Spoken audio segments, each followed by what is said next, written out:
So Jesse, thank you so much for helping me with this part of our Coursera series. You bet. So this is our first module together, and I wanted to give you a little background in that last time we taught this course, lots of students had questions that just didn't get a chance to get answered.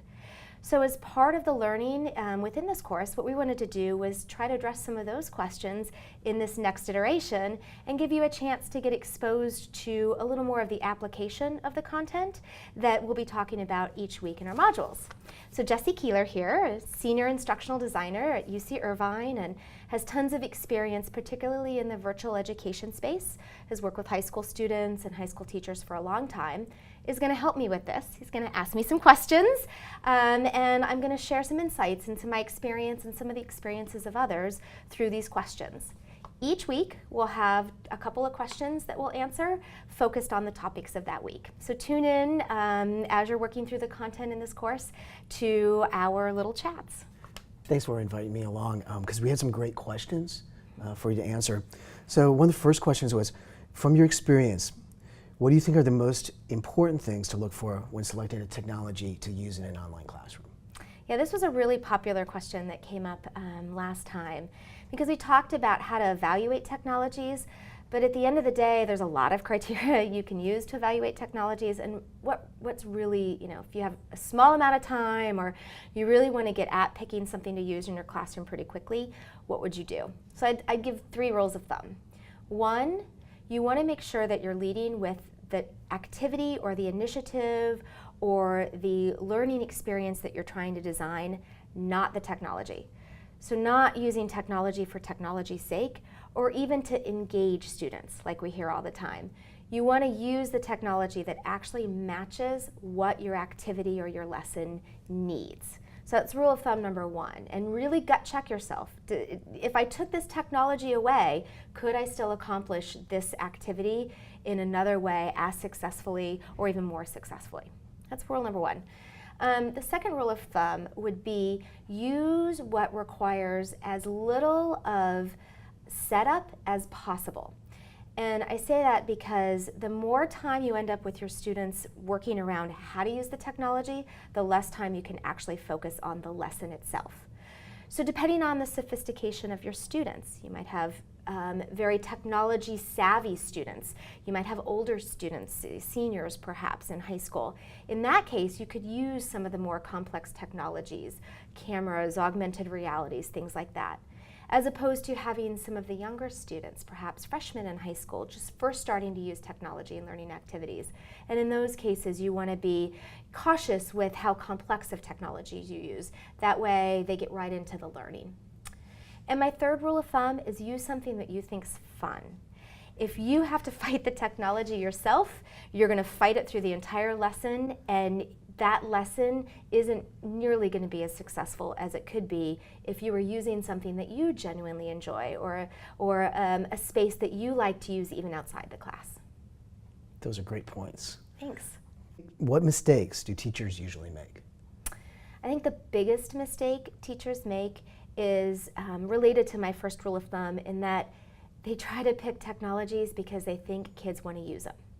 Oh, I've got to find a way to use Facebook in my class because students are already using Facebook and they're spending time in Facebook. And yeah, I know it's personal space for students, but it'll engage them. They'll think I'm hip, or they'll think, I'm using more modern technologies and communicating in the way they want.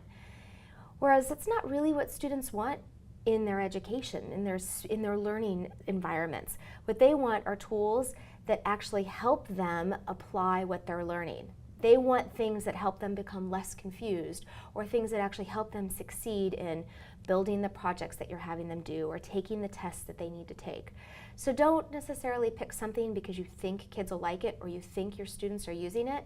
Pick something that actually helps them learn explicitly and help them understand that's why you're choosing that, and then you're apt to get much more success. So really function as the teacher, as a facilitator, put that hat on when you're choosing the technology. Absolutely, yeah. Thinking about it from that facilitation perspective, as opposed to trying to be one of the kids, which I've seen teachers do, and it's you mean well in doing that, but a lot of times that becomes empty in how it affects the actual learning. Great, thank you. Why do you think more experimentation with technology doesn't happen? This question comes from, I think a lot of people want to do things with technology, but they just don't either have the resources in their districts or they don't know where to start. And a lot of the experimentation that we'll talk about over the coming weeks in the use of technology in the virtual classroom is derived from the single teacher. I think about the Minecraft initiatives that are happening in virtual education today. And for those of you that don't know what Minecraft is, we'll talk about it in the third week. But I think about that, and that all started from individual teachers wanting to do something different in the classroom. So back to your question, why isn't innovation actually happening or experimentation happening? It's because teachers I think, don't know where to start and don't know how to get the help and the buy-in and the resources from the other teachers and their support staff around them to help them. So I encourage teachers to definitely go out and find your communities and ask other people. Try to find out what's happening in other classrooms. It's hard, we're siloed in our classrooms, even in the virtual space. And see what other people are doing and connect that way so that you feel like you have the support structure and even some of the resources on how to use those technologies so that you are encouraged to experiment and innovate. If you are siloed in your classroom and you're in your school, there aren't others that are buying into this idea using technology, what are some of the resources or where are some of the places you can go as a teacher to find those people, those other individuals? Absolutely. So there's a couple of places you can go. You can go to sites like Edmodo or other community-based teacher-driven curriculum sharing sites.